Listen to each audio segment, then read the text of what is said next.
We're back with another episode of the Lonely Snow Podcast, episode 27. I'm Evan. And I'm Seth. And yeah, we're here, back again. You know we're consistent with this because how many times we get to say we'd be doing this stuff for free if we weren't recording. So why not record it, get it up there, get some motion, innit? Exactly. We're already at 100 and something subscribers, 114 subs. Really, I'm proud of that, you know. I'm very proud of that. Bro, it's not an easy thing. It's 114 strangers. And how many views now?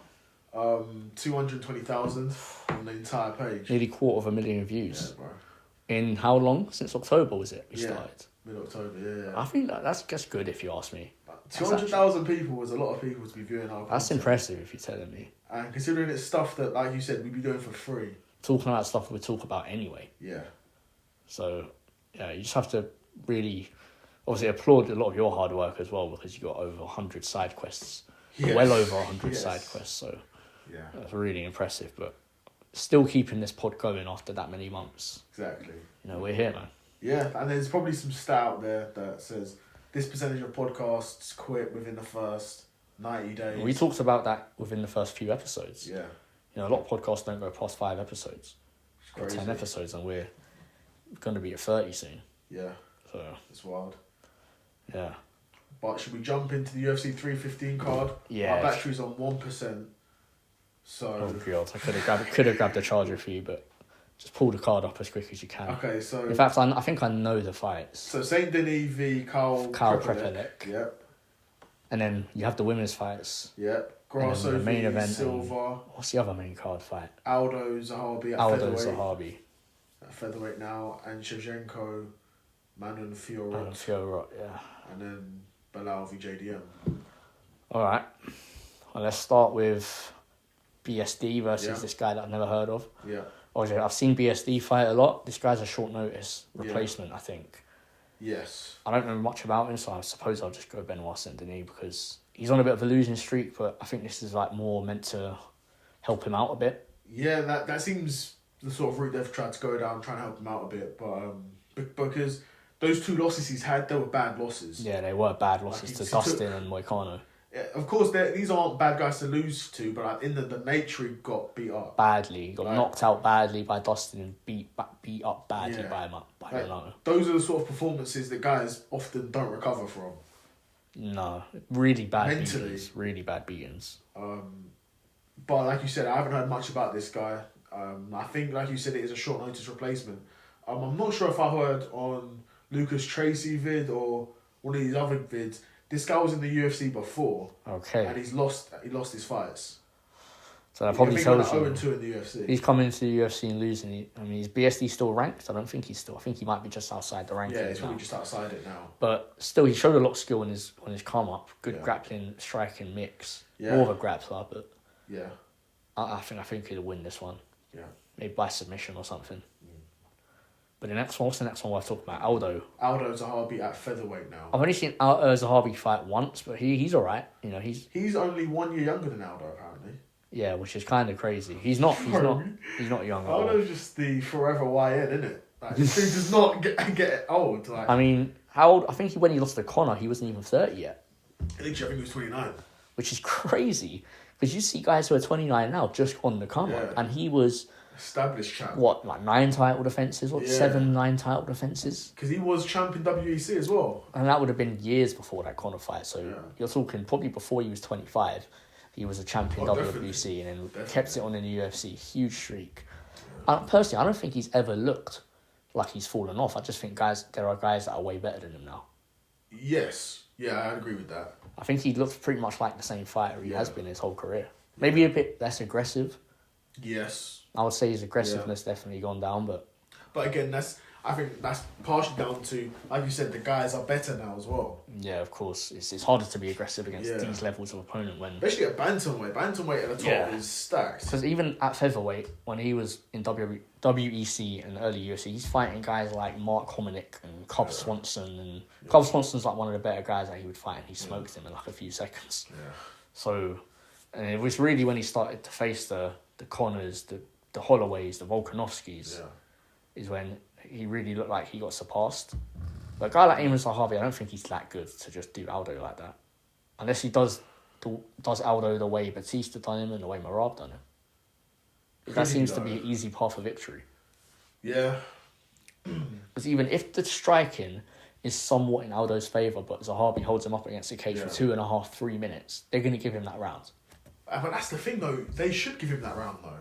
Do you think? Yes, because Aldo doesn't want to be against the cage. He's holding him there. Of course. But at the same time, you know, the main criteria for scoring is damage. And how you're... Who's proceeding the most to finish the fight. That's number one criteria of scoring. Aggressiveness is number 3. So the number one criteria to judge a round in MMA rules is damage. That's number one. So if I were to land 1 or 2 combinations at the start of the round that are nice, clean, and then you hold me up against the cage and knee me a few times in the leg and maybe a couple times in the body, but you control the rest of the round. By the scoring, I should win that round. But you're comparing like 20 seconds of striking to like 3 minutes. But if you do more damage in that 20 seconds of striking than the other guy does in the 3 minutes, but it should outweigh it though. At that point, should it? I mean, if that's your opinion, fair enough. But that's not the rules. You know what I mean? Just cooked me, innit? Oh, if that's the way you want to feel, I can't stop you. Yeah, I hear it. Yeah, I mean, I'm not a judge. But if I was a judge, that's how I would do it. I think that's how they are doing it. Maybe that's wrong. It's how they are doing it. Maybe that's wrong, but it's not ideal. It's not entertaining. No one wants to see that, but yeah, it's hard to give the round to a guy who's been held against the cage. I think a simple solution is more separation. I don't think the referee steps in nearly enough when there's nothing going on. No, but Joe Rogan wants fights to happen on a basketball court. And Joe Rogan is tapped, bro. Joe Rogan is tapped. John Jones developed a spinning back kick at 36. Bro, he literally called most of John Jones' fights, if not all of them up to a certain point. All of them for sure. And he was throwing spinning back kicks before there was Reebok deals. Yeah. So back when he had the Nike shorts, isn't it? Joe Rogan needs to calm down. But someone needs to stop letting him get away with this, though. Yeah, someone needs to check him. Like, I think Topuria looked at him a couple of times, like, what is this guy talking about? But doesn't want to, like, pressure Joe Rogan on his own podcast. He's just there to promote himself. And, facts. You know what I mean? Yeah, facts. But no, I'm going Aldo, man. Fuck it, I'm going Aldo decision. I don't think he's really capable of finishing guys these days, but...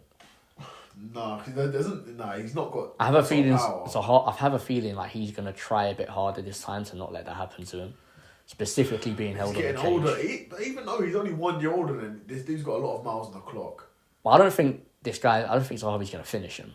No, I don't think so. So yeah, if I'm Aldo, I'm just like, let me just make sure I'm winning these rounds at minute. It's 3-round fights he's fighting. Yeah. He's fighting 5 rounds his whole career. Yeah, 3 rounds, I do fancy Aldo with 3 He's fighting 5 rounds his whole career. Yeah. Because the thing is, even in 5 rounds, Aldo was known to get tired. Yeah, no, he definitely got tired. Even in the 5-round fights, but... He wasn't a big, he didn't have a big gas tank, never. No, but for these fights... 3 rounds, then I do fancy Aldo. I would give it to Aldo. But I think it is a weakness in his grappling defence that he purely knows how to defend takedowns but doesn't know how to get out of the situation after. Because his takedown defence is legendary. Nobody can take him down. Even Merab shot like 30 takedowns, never completed a takedown. That's mad. Shot like 30 takedowns. Yeah, that's mad. And didn't complete one. So obviously Aldo does... His grappling defence is leaned too heavy into just defending the takedown. Yes. Because he's obviously just getting held up against the cage afterwards. Yeah.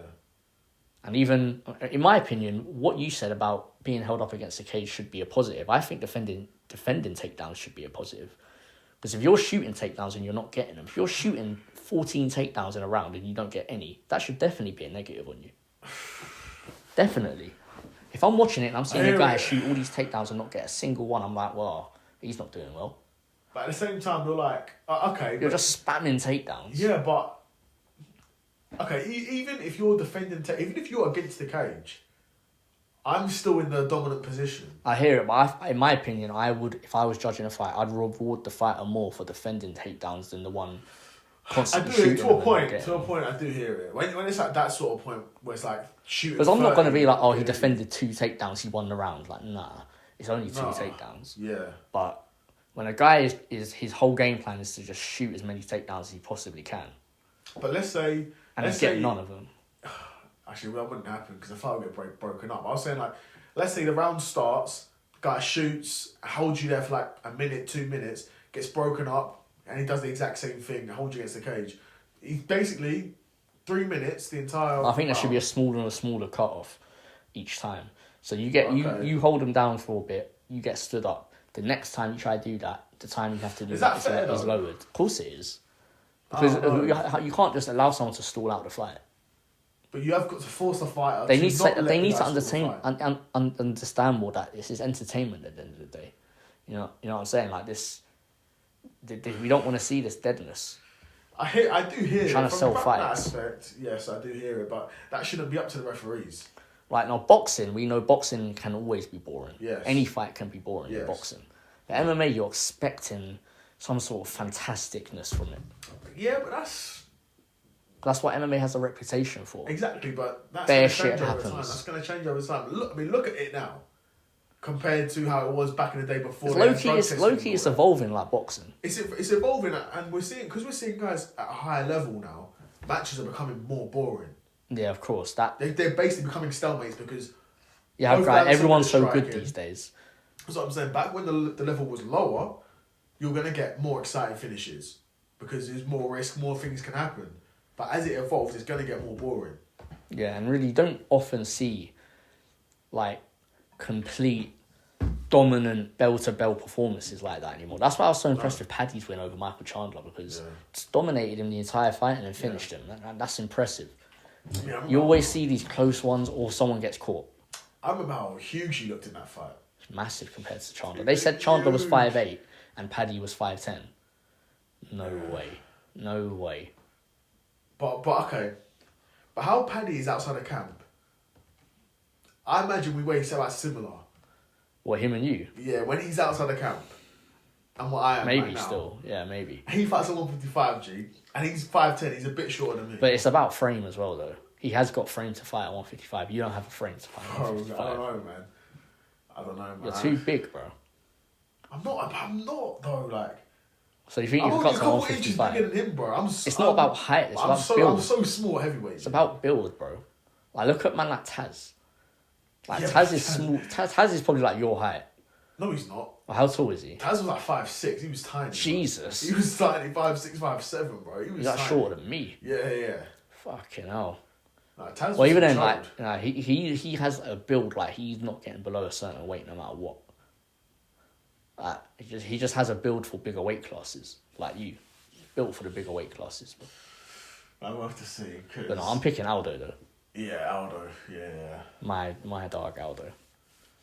I'll be honest, I've never seen Manon Fiorot fight in my life.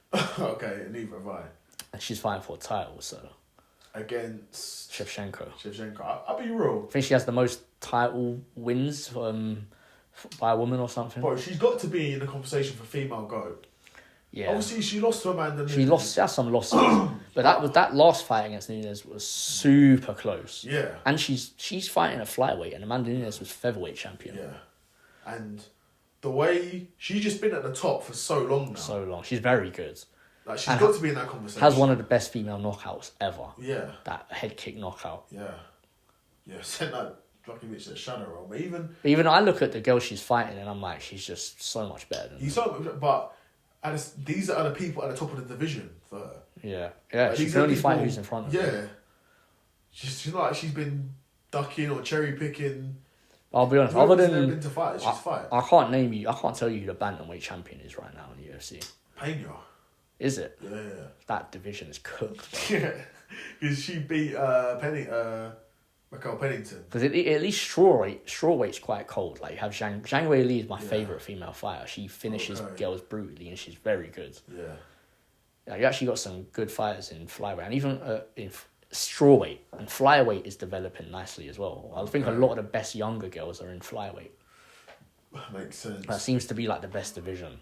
Because I imagine that sort of weight, 125, would be like the female version of like 155. Where most women are falling into that. Like strawweight, you're quite a bit smaller or slimmer, and bantamweight and up.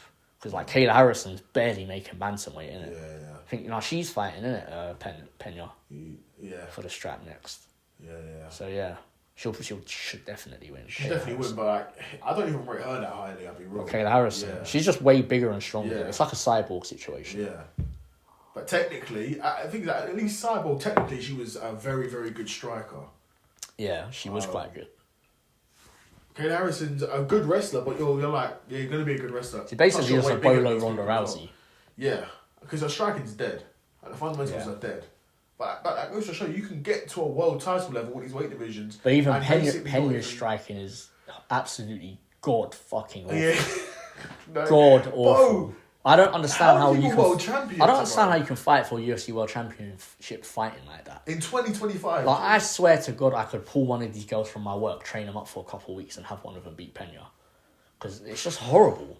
I'll be real.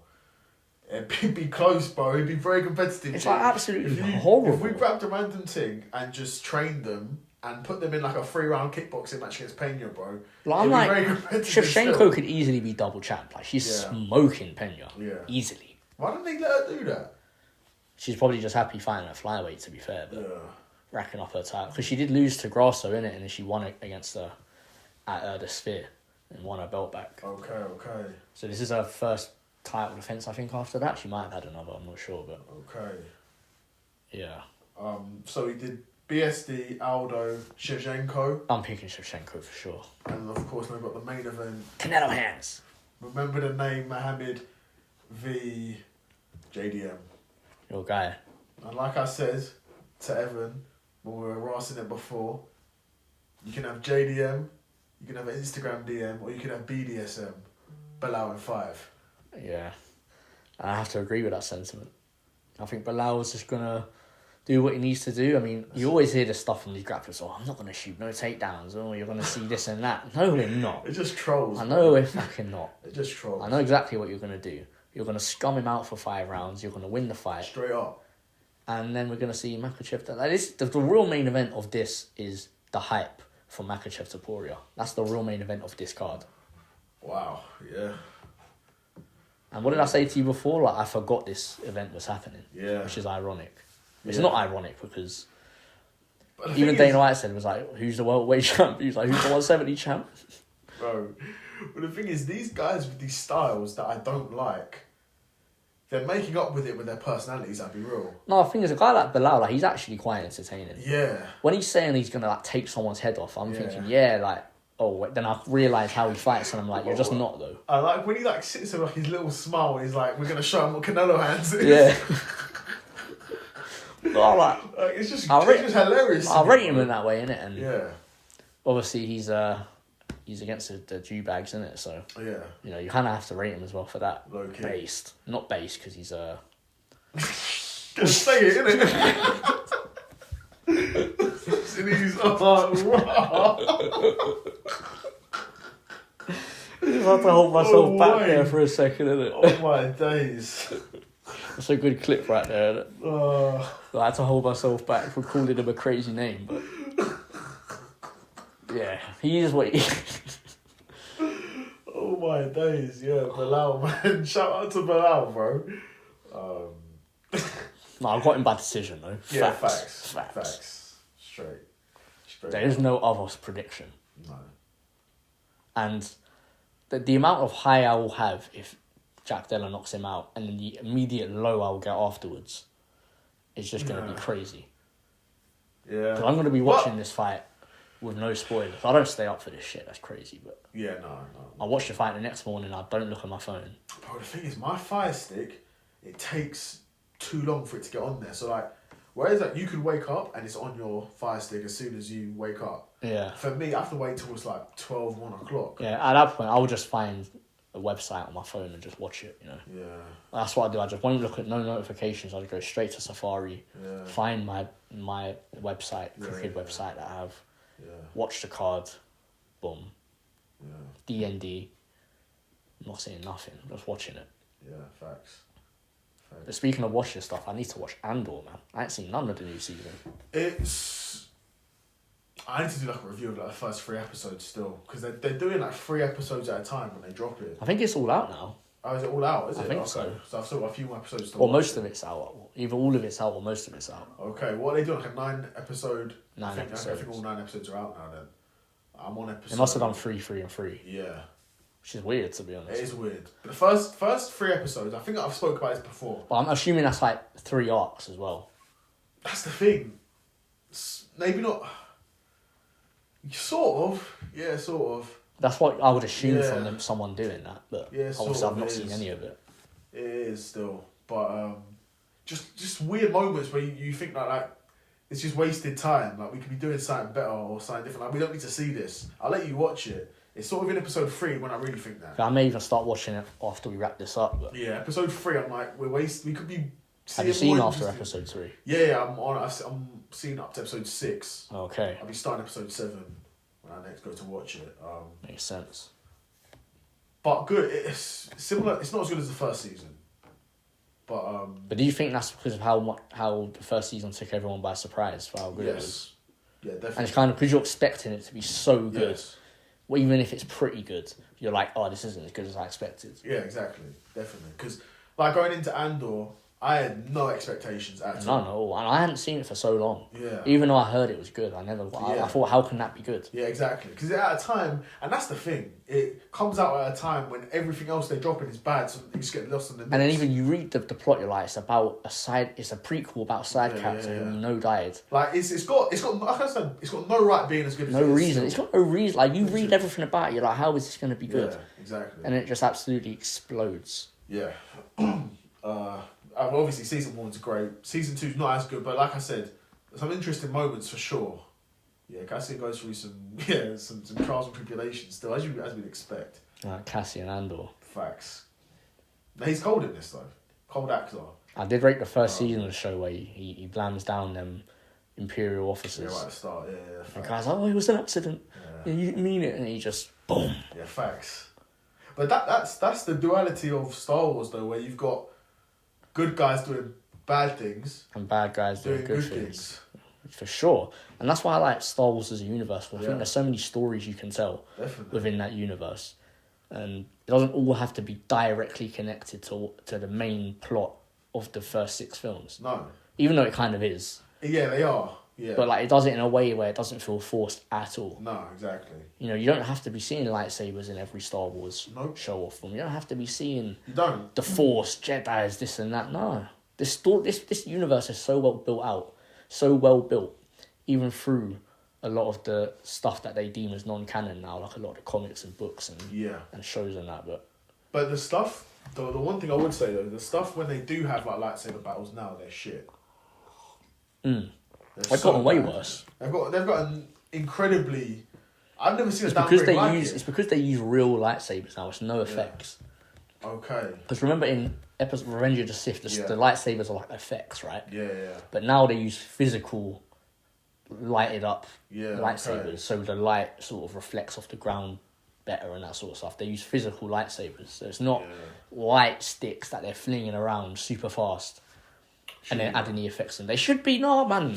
Everyone those fights from the prequels are crazy. Insane, bro. The first one, Duel of the Fates. Yeah. Then you have Attack of the Clones. Like there wasn't that many great fights, but you had the one in the arena with like Mace Windu and that. Do you have Dooku and Yoda? Anakin? Dooku and Anakin, and then Dooku and Yoda. Okay. And then obviously Revenge of the Sith, you have Obi-Wan and Anakin versus Dooku. Yeah. Obi-Wan versus General Grievous. Anakin versus Obi-Wan. Yoda versus the Emperor. What? Bro, insane, bro. Insane. Yeah. And none of the lightsaber fights we've seen in any of the Disney stuff has been as good as any of them. No, not even close. Not even close. Right, the best one I think is maybe Kylo Ren and Finn from Force Awakens. Okay. That might be one of the better ones. Okay. Out of their ones. People would point to in number 8 where they're in like the throne room and my man's there, I can't remember what his name is. The big ass clone. And then Kylo Ren and Rey fight together against all the like red Imperial guards. People love that scene, but it's so stupid. Yeah. Because if you actually watch it, you see guys are just falling over for no reason in the background. Like Rey's kicking one guy, and then the 3 guys remotely close to her are flying backwards. Wow. You have guys literally like not knowing what they're doing and then just falling over for no reason. Jesus. Wow. But them lightsaber battles from back in the day were legendary. No, they were. And I mean, real, if we could see a couple of them in a new film, that would almost carry the film. And it's mostly because they've tried to go so in reverse to where they're going to use mostly practical effects like the original trilogy. And they're not trying to use too much CGI, but I think using CGI for them fights is like amazing. It makes them look so good. Straight up, bro. Even when they're Jedi flipping and shit. Yeah. Facts. No, I have to watch Andor season 2 though. Yeah. It's decent still. It's decent. Some people that come back, because you've probably not seen the first season in a while, innit? No, I rewatched it probably like a month ago. Oh, okay then. Because for me, there was people that I forgot that was in the first season that they came back in this season. But if you've watched, like, is the guy whose mom was always getting onto him and giving him cereal? Is he back? Yes. Okay, that's my guy. Yeah. And the Ting as well. Oh, okay. Yeah, I never really rated her that much, but. Oh wait, what Ting? The blonde Ting? Yeah. Oh no, she was cold still. Yeah. She was She cold. was doing her thing politically still. No, the Ting I'm thinking of, didn't she die actually? Like the Latina Ting. She's in it. Oh, she's in it. She was tortured, innit? Oh no. She went nuts, That was the right. That was... And the black guy from Thingy's in it as well. From their home, like, little town. No, I won't ruin it, but I won't spoil it. It's not really a spoiler, but it's my man, you know, from Rogue One, the black one, the famous actor. Forrest with Sol Guerrero or something like that. Yeah, he's in it. So I think it's like, well, it's the first time. No, I would have expected him to be in it. Though. Yeah, because was he not actually in the first season? I don't think he was still. No, I think it's Rogue One. He was in Rogue One, and obviously season 2's getting closer to Rogue One. He was in the Jedi Fallen Order game as well. Oh right, that's jokes. Because them games are canon, isn't it? Bro, with my man from Thingy. Shameless. Yeah. Where you just have our guy saying, nah, man. Nah, he's gay, man. Nah. Yeah, facts. Yeah, he's gay, but still. Yeah, belal 5 though. Yeah. What was your catchphrase again? JDM, Instagram DM, or BDSM. belal 5. Yeah, facts. That's it. Facts. It was a good one, isn't it? I'll be massively surprised if there's any result that's not a belal decision. Yes. I'll be massively surprised by anything that's not a belal. Like, it should be like 95% belal decision, and then all the other ways of the fight ending, just split that up in 5%. Literally. Yeah. Well, maybe not. I don't know. I wouldn't write Jack Della off that much, but no, I wouldn't, because he could catch Belal. And like we said, Belal's no spring chicken. He's pretty old now. yeah. But he doesn't take. It's not like he gets banged up in his fights. He's just wrestling guys. Yeah. He's not going through wars. He's not taking bare damage. Yeah. And, he's just out here. It could be one of them ones like, in one day his chin is just cooked and JDM punches him once and he falls, but that could happen. But I just don't see. I just see waking up, facts. just realising what's going to happen, slowly scrolling through the fight, and then just. Well, you know what will happen? I'll get to the last fight, because you can always tell. Yeah. Like, if I get to the main event and I see there's like 18 minutes left on the video, then I know someone's getting finished. Okay, yes, yeah. Obviously. But like, I'll get to the last fight and there'll be 38 minutes left. Yeah. And I'm just like, okay, I know this is going to a decision. Yeah. So I'll know before I know that. I'll know before I know. That's cold. No, I do hear that. Oh, definitely. Low-key, this is just a glorified fight night. No, Yes. It's two title It's fights. got Aldo on it. It's two title fights. 2 title fights and Jose Aldo. But still, compared to like a UFC 300, but nothing's going to be like a UFC. Like, come on, we got 2 female fights on the main card. Facts. And it's in Canada. No, they don't rate Canada. No. But Canada needs to have a star though. They don't have no stars. Well, since GSP. Yeah. Well, other than GSP, has there really been any? No. Rory McDonald? Not a star, not like GSP. Nah. No. Even then, he's a French Canadian, so it's different. Yeah. And then Rory's Is Rory number 2 though? probably, which is mad to think. He was pretty good though. He was good. Not a star. But like, his career's just kind of fizzled out still. Yeah. Like after the Robbie Lawler fight, Crazy war. Like, mentally, I don't think you ever recover from that sort of stuff. No, was he Bellator champ at one point? Probably, yeah. But to be fair, he might have even been like a 2-weight champ at Bellator. He might have even won welterweight and middleweight. Maybe. I don't know, but I do remember him losing fights though. Yeah. Like, you would think a guy like him, who's basically near the top of the welterweight division of UFC, he'd come to Bellator and would just dominate. And I don't think he was necessarily doing that. Like, he did have losses, but he might have moved up to middleweight as well. I just think he was a guy who was pretty good, but just never had that defining factor to be a champ or a top. No, he was beat those top guys. Yeah, and it was. To be fair to him, he was a very well-rounded guy. Yeah, he could do it all. He could wrestle you. He could defend takedowns. He could strike with you. But like I said, he didn't have. Even now, you still see guys that are like great in one thing. Like, even though you get guys like Belal and Morab that shoot a lot of takedowns, like, they're supposed to be that good wrestlers. Even then, like, you would say they're specialist grappler, but they're not submitting guys. So I would say they're specialist wrestlers, because there are very few specialist like submission guys, specialist grapplers. Yeah, very few. Because like you said, everyone's such a high level now. Everyone's a black belt, so no one's gonna get caught with some guys do. Even then, if I heard somebody was just a specialist wrestler, I'd at least be thinking they're getting off some pretty brutal ground and pound. Yeah, not even nowadays though. No. These guys aren't doing shit. No. Historically, yeah, but these guys aren't doing shit. But I think, like I've said before, it's got to a point where you can't blame the fighters for doing it, because if there is an easy way to win a fight, take no damage, get your win money, and move up in the rankings, then I'd do it as well. Yeah. The fact that it's boring shouldn't bother them as a fighter. No, it shouldn't. It will mean... It will stunt their growth though. Like, Belal had to win way more fights. Evloev has had to win way more fights than other guys. Yeah, going on like winning over 7-8 fights in a row in the UFC. So you have to think like, how much is it actually worth it though? I mean, Evloev could be champ soon. Belal is champ. Yeah. Or you get a guy like Tony Ferguson. Yeah, who just rises all the way there just to not do it. Yeah. Just for him to never fight Khabib. Yep, and that's it. Just got cooked continuously. Is that the biggest what if in MMA history? Because a lot of people would say, "Oh, look how his career went. No way he'd have beat Khabib." I don't agree with that. I don't know, man. I do think Khabib would have won the fight though. I do think if they were to fight, Khabib would have won the guy Belal, he's gonna win 5. And still. More than likely. And still. But yeah, another episode of the Lonely Stunner podcast. A little mini episode there. Yeah. Let's talk about UFC a bit. 315. Have to. Got to, bro. Got to.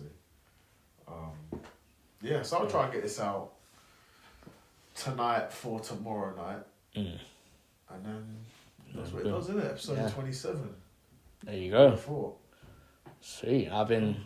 What's my name again? Evan, you that fright, you that geek to What's that song? What's my name again? What's my age again? Actually, like he was gonna call Belal that name, innit? Yeah, no, so, I had to hold back there. I would. Well, I got my door booted down with that one. Facts, ladies and gentlemen, we got him, innit? Oh, but I've been Evan, and I've been Seth. Peace. Cool.